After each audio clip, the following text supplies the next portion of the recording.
Assalamualaikum warahmatullahi wabarakatuh.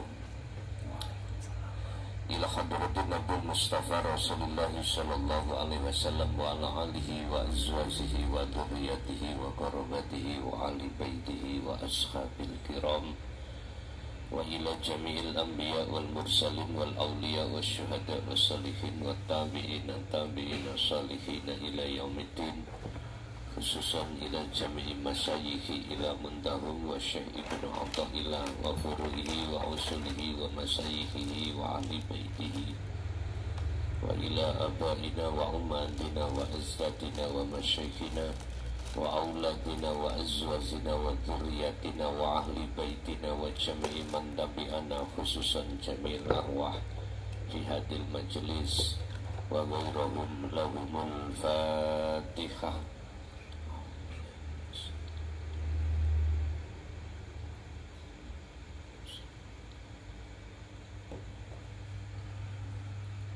Bismillah, alhamdulillah, la hawla wa la quwwata illa billah. Asyhadu an la ilaha illallah wa asyhadu anna Muhammadan abduhu wa rasuluh. Allahumma salli wa sallim wa barik alaihi wa ala alihi wa ashabihi ajma'in. Rabbi shrah li sadri wa yassir li amri wa hlul 'uqdatam min lisani yafqahu qawli. Shadaqallahul azim. Amma ba'd.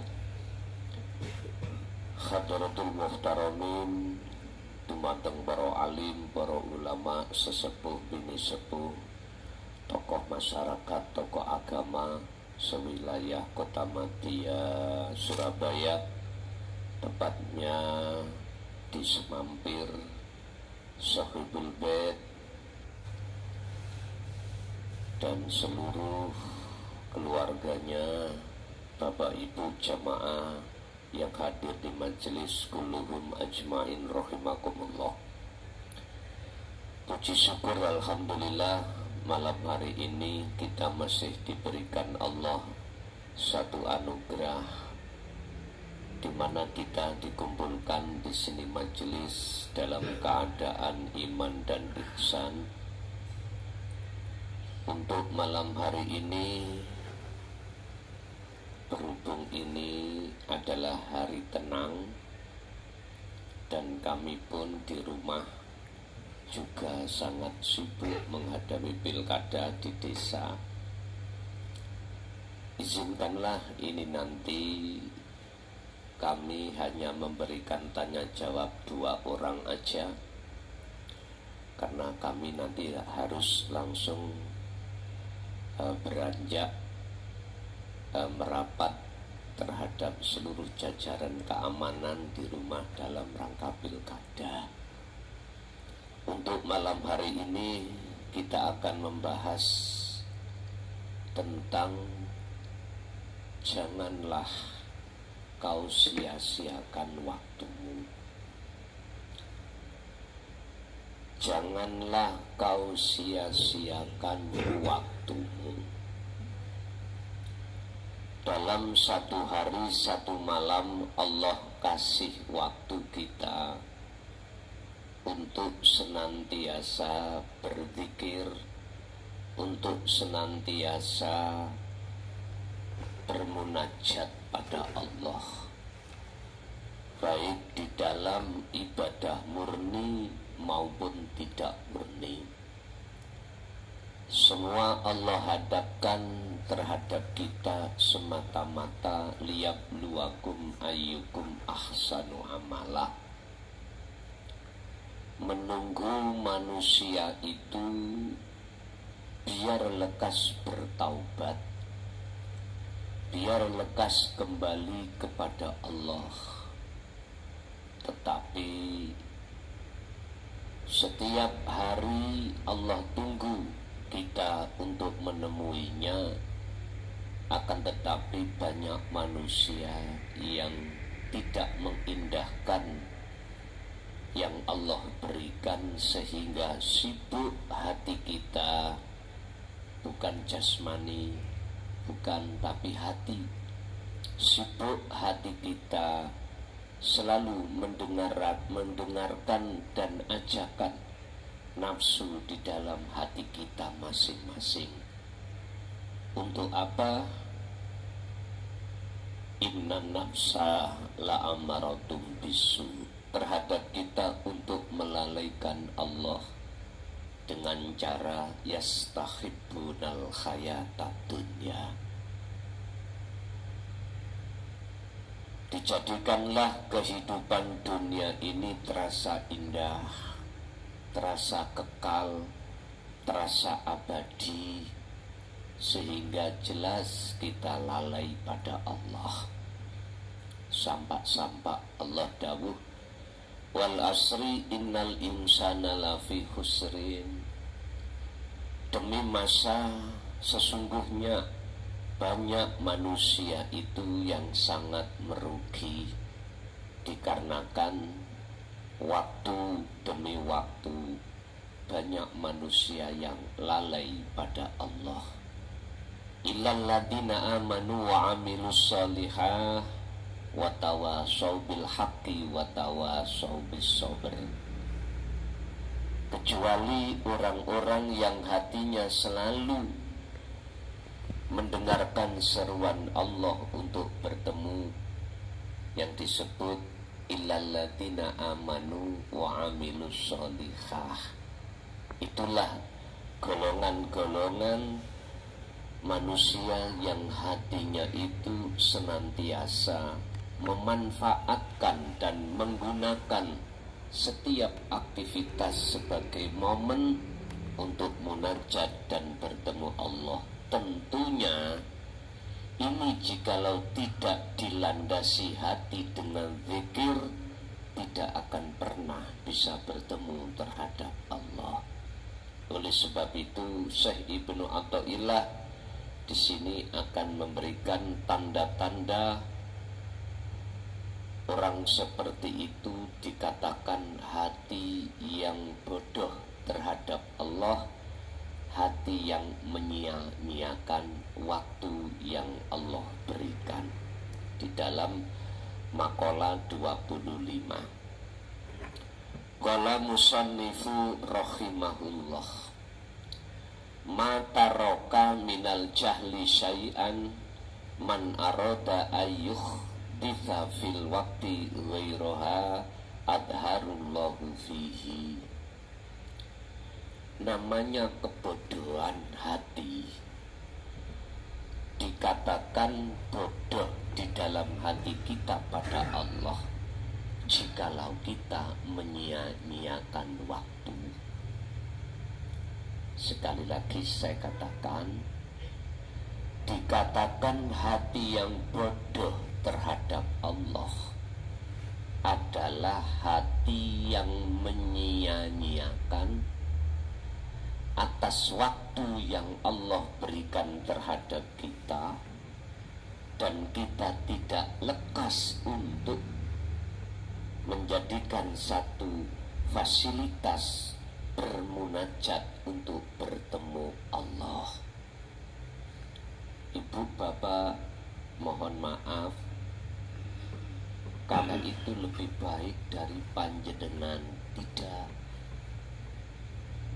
Kita sama-sama watawasau bil haqqi watawasau bis sabr. Ngaji iki sama-sama untuk mengevaluasi diri kita masing-masing. Tentunya Bapak Ibu, dalam hal maqalah ini kita tidak akan pernah bisa bertemu terhadap Allah, baik di dalam ibadah yang tidak murni maupun ibadah yang murni, jikalau kita tidak benar-benar mengikuti apa yang telah diserukan oleh Kanjeng Nabi Muhammad Sallallahu Alaihi Wasallam, yang itu tertuang di dalam surat Al-Ahzab ayat 21. Allah berfirman, laqad kana lakum fi rasulillahi uswatun hasanah. Di dalam kepribadian seorang Rasul itu ada teladan apa yang Rasulullah teladankan terhadap diri kita Bapak Ibu. Limangkana, yaitu limangkana yarjullaha. Itulah terhadap hati ada keinginan untuk bertemu Allah. Sekarang pertanyaannya dikembalikan kita. Sudahkah hati ini ada satu keinginan untuk bertemu Allah? Itu dikembalikan diri kita masing-masing. Sebab keadaan seluruh hati manusia itu hanya ada dua. Apa? Mingkol bin rohibin. Hati yang condong, hati yang selalu berkeinginan untuk selalu bertemu dengan keindahan, kesenangan hidupan dunia. Ini hati yang pertama. Nah, hati yang pertama seperti ini jumlahnya itu mayoritas. Mengapa mereka seperti itu? Karena mereka walladzina kafaru bi ayatillahi waliqaihi.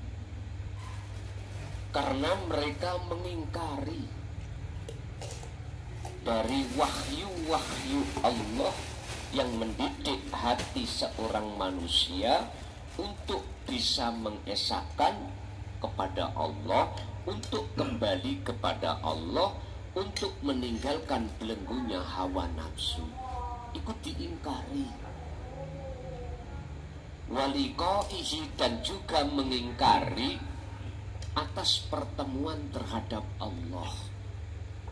Makanya jangan heran kalau hati kita selalu ingin dan ingin senantiasa bertemu terhadap kesenangan kehidupan dunia. Hati di mana golongan orang-orang yang minoritas, yaitu golongan yang mengikuti dan meneladani apa yang telah diteladankan oleh baginda Rasul. Apa?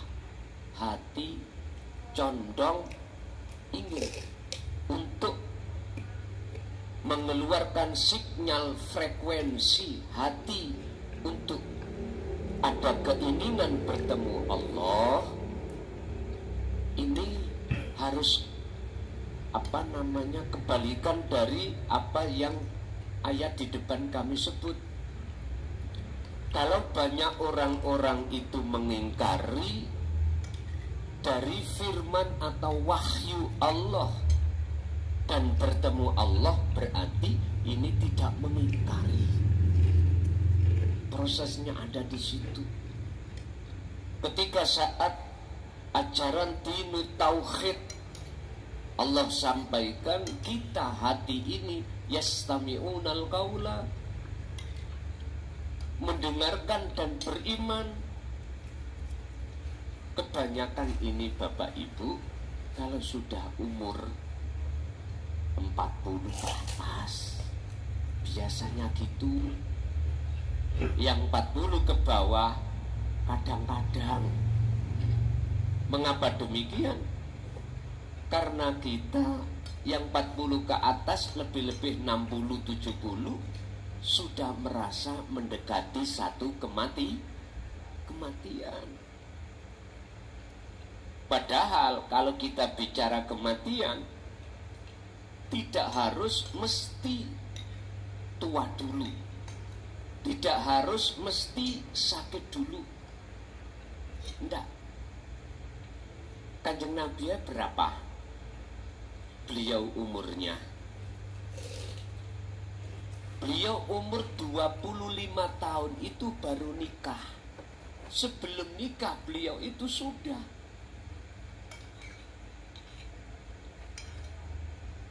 sudah menerima ajaran apa yang Allah ajarkan langsung lewat malaikat Jibril.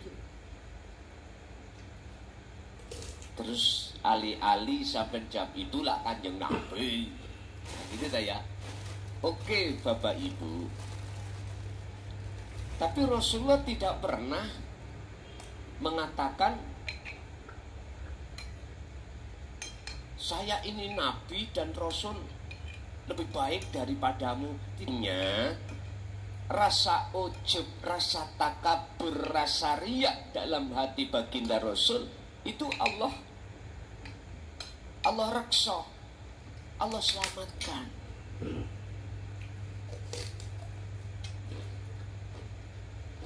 Tapi apa salahnya walaupun kita tidak bisa meniru 100%, 50 lah Pak. Kalau tidak 50, 30 atau 10 lah daripada tidak sama sekali. Lah sekarang kita umur berapa gitu aja. Tapi tolong jangan punya anggapan kalau kita itu sudah terlambat. Jangan. Selama kita masih ada di dunia berarti tertanda Allah masih memberikan satu kesempatan. Walaupun dapatnya itu 10% terus kita meninggal, ya alhamdulillah daripada tidak sama sekali. Nah, mengapa Rasulullah memerintahkan atau memberikan teladan untuk hati senantiasa ada keinginan bertemu Allah? Supaya jenengan wal yaumal akhirah bisa masuk ke alam akhirat di dunia ini dan juga di akhirat di dalam rahmatnya. Makanya ayatnya yarjullaha, Allah itu dimaknani secara muhakamah rahmat, supaya betul-betul dapat rahmat. Walaupun tidak 100%, lumayan apabila 10% daripada tidak. Bapak Ibu, di dunia ini sebetulnya secara ruhaniyah itu wajib untuk, dalam makalah lain beliau sabdakan, idfin wujudaka fi ardil humul, tenggelamkan wujud keakuan diri kita sebagai makhluk di dalam bumi kefanaan. Tentunya ini harus lewat wasilah sirul asrar. Kalau tidak lewat itu susah Pak Bu. Talinya lewat sejatinya dzikir itu. Sebab fungsi daripada dzikir sirul asr adalah nafi itsbat, meniadakan keakuan kita sebagai makhluk yang bisa melakukan. Justru di dalam hati merasakan semua apa yang terjadi pada diri kita semata-mata sumber datangnya dari Allah Subhanahu wa ta'ala. Hati sadar di situ. Berarti ini di pintu su'aul basirah yang pertama, yaitu su'aul basirah. Ini harus ada.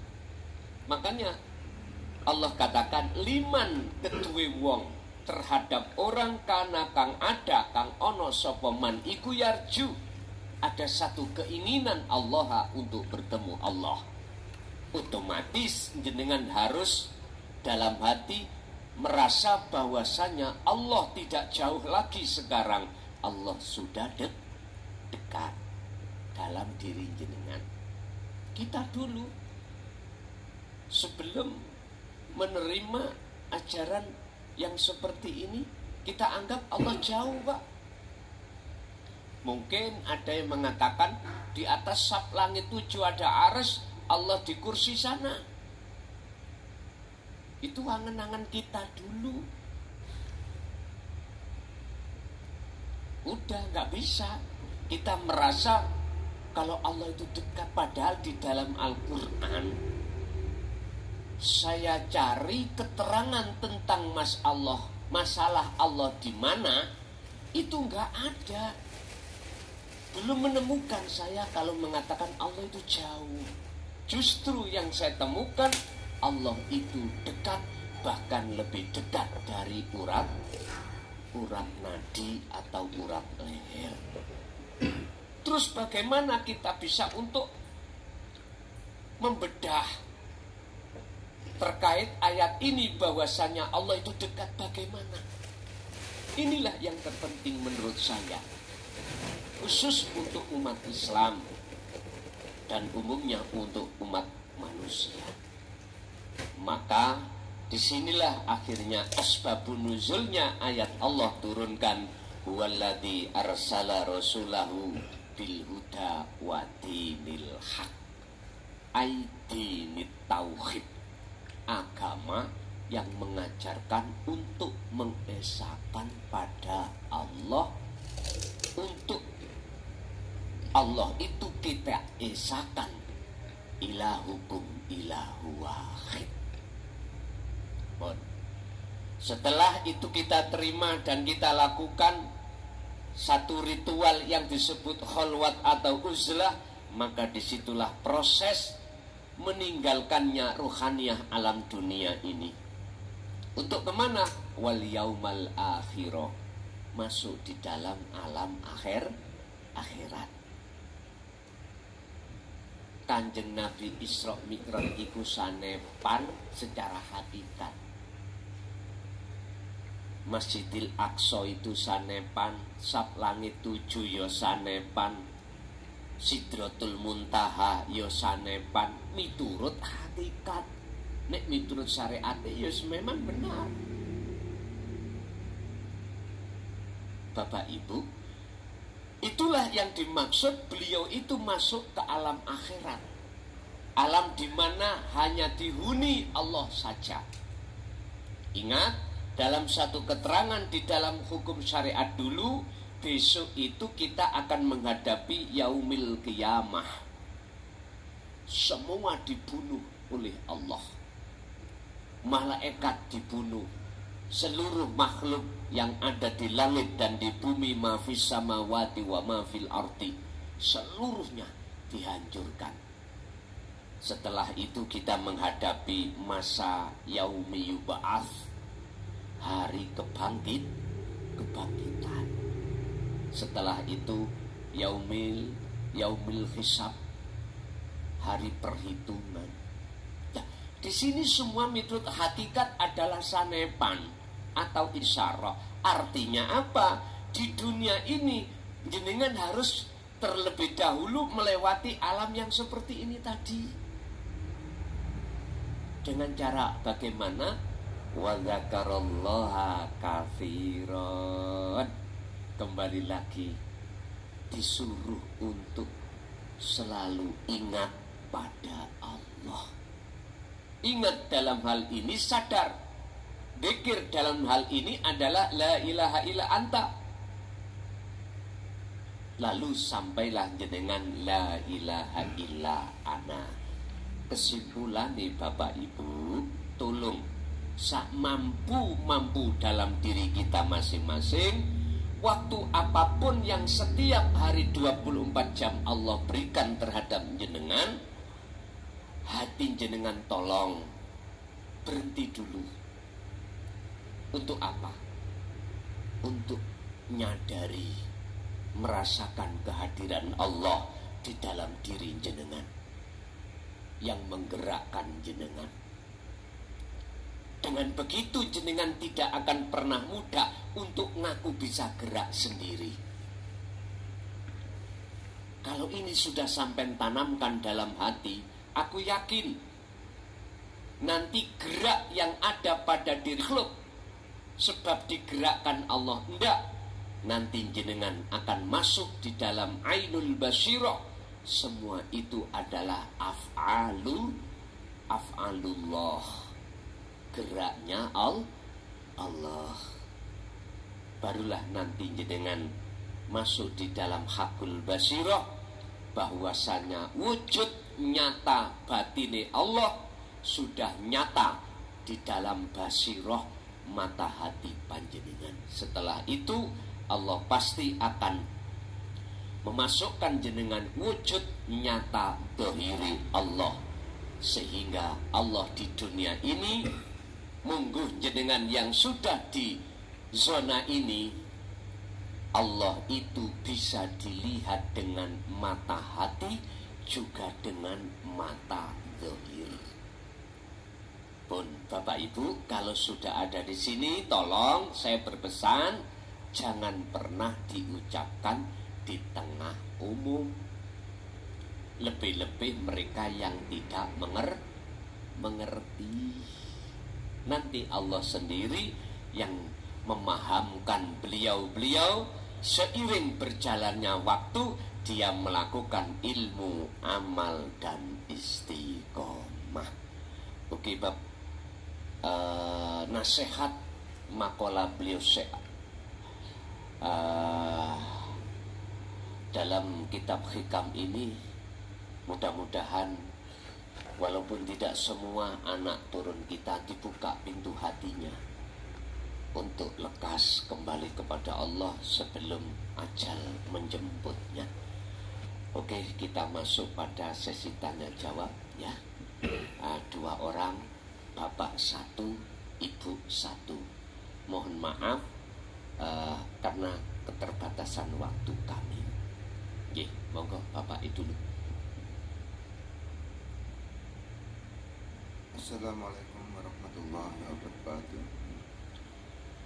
Saya Syuh Wahyudi dari Surabaya aja. Ini yang mau saya tanyakan ada 2, Gus. Bahasa cilik boleh jadi.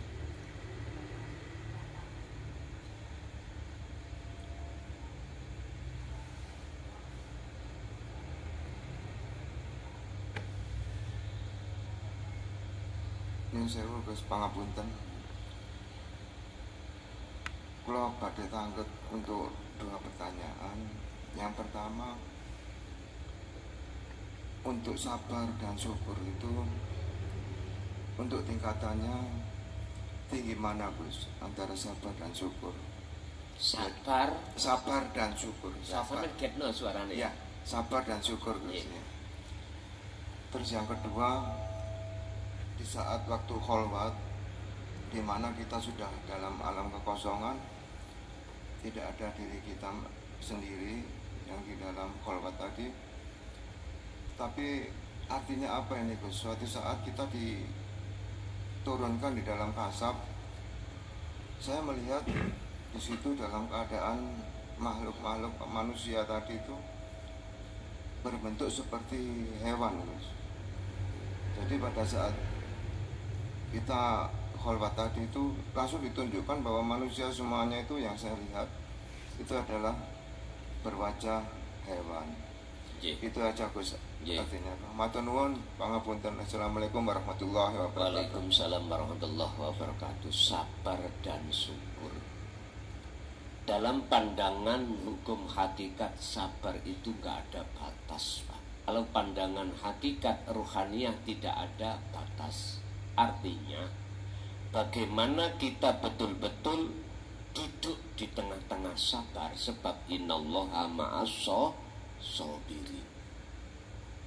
Hanya satu, segala apapun yang Allah hadapkan terhadap kita, apapun tanpa kecuali, baik dari istri, suami, anak, harta benda, teman lain, enak gak enak, tolong hati ini harus memandang Allahnya. Kita tidak akan pernah bisa memandang Allahnya yang berperan jikalau tidak ikhlas. Kita tidak akan sabar jikalau tidak ikhlas. Apa ikhlas? Hati kita merasa semua itu Allah. Alias hati kita tidak merasa kalau kita makhluk yang melakukan. Enak gak enak, takdir basti dan qobdi, baik ditimbulkan dari anak, istri, orang lain dan sebagainya, itu makhluk yang dijadikan Allah sebagai alat untuk menguji kita. I'lamu annama amwalukum wa auladukum fitnah, ujian. Berhubung kita tidak mengerti tentang ilmu hakikat yang betul sakit, tidak bisa kita sabar. Pasti kalau enak senang, kalau susah kita gelisah. Intinya manapun siapapun kita manusia, nggak ingin menjadi orang yang gagal, menjadi orang yang miskin, nggak ingin menjadi orang yang mohon maaf gak enak, tentunya minta enak-enak semua. Itulah sifat manusia. Jikalau sifat manusia seperti ini tidak lekas dibenahi, maka jawabannya ada di pertanyaan kedua, ulaika kal an'am bal hum adall. Sifat karakternya itu seperti hewan. Jadi ketika jenengan kholwat kok ditemukan seperti itu, berarti banyak manusia itu berkarakter, bertobiat, bersifat seperti hewan. Apa sifatnya? Gak pernah sholat. Pernah hewan sholat? Bahasa syariat. Bahasa hakikat. Gak pernah kita itu, Pak, waktu ibadah yang kita lakukan, gak pernah kita itu dalam hati itu merasa Allah dekat. Gak pernah kita itu merasa semua itu sumbernya dari Allah. Justru dalam hati kita yang muncul, kita yang merasa yang bisa melakukan. Itulah, Pak. Kartum la azidannakum. Apabila kau mau betul-betul mensyukuri atas nikmatku, la azidannakum, aku akan tambah. Artinya Bapak Ibu, syukur bagaimana tak?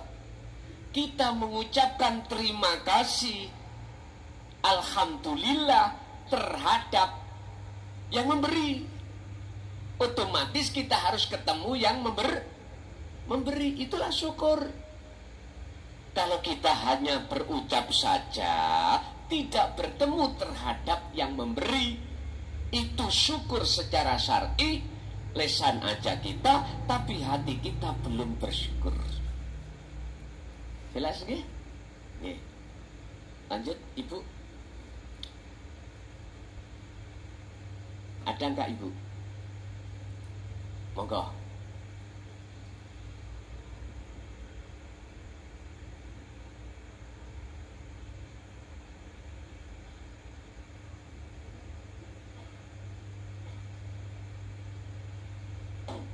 Assalamualaikum warahmatullahi wabarakatuh. Sebelumnya Gus, ngapunten, saya dari Madura. Yang saya ingin tanyakan, bagaimanakah caranya untuk menjinakkan nafsu? Sudah, itu aja Gus. Terima kasih. Bapak Ibu, yang bisa melahkan nafsu itu cuman Allah. Tapi ada kiat-kiat bagaimana caranya nafsu itu menjadi jinak. Mengapa saya harus katakan yang menjinakkan itu Allah? Karena nanti apa yang kusampaikan ini nanti, jenengan boten merasa jenengan yang bisa menjinakkan. Sebelum kami berbicara tentang masalah menjinakkan nafsu, siapa sih nafsu itu? Yang mana wujudnya nafsu itu? Sampai Allah dawuh dalam surat Al-Baqarah 208, innahu lakum aduwwum mubin. Sesungguhnya nafsu, setan, itu adalah musuhmu yang nyata. Tapi kita kok tidak bisa menyatakan wujudnya nafsu? Aneh tau Pak nih? Aneh. Mubin ini maksudnya apa? Ada dua. Pertama, disebut nyata itu jelas-jelas menjerumuskan ruhaniah kita pada jalannya Jalannya nafsu. Apa jalannya nafsu? Yastahibbunal hayata dunya alal akhirah. Wa qala aidan inna nafsala amaratu bisu. Kita itu didoktrin supaya hati ini sibuk akhirah, otomatis melalaikan Allah. Kedua, kita diajak untuk jahat pada Allah dengan bentuk selalu melalaikan Allah. Yang dimaksud melalaikan, hati kita merasa kita yang melakukan. Lah wujudnya nafsu secara ruhaniyah, batiniyah adalah kita sendiri dalam hati merasa keakuan kita makhluk yang melakukan. Itu loh nafsu. Harus kita jinakkan. Ego ini harus kita jinakkan. Keakuan kita harus kita jinakkan. Lah wujud dohire nafsu itu bagaimana? Sudah jelas Allah katakan dalam surat An-Nas, alladzi waswisu fi sudurinas minal jin natiwan wan nas.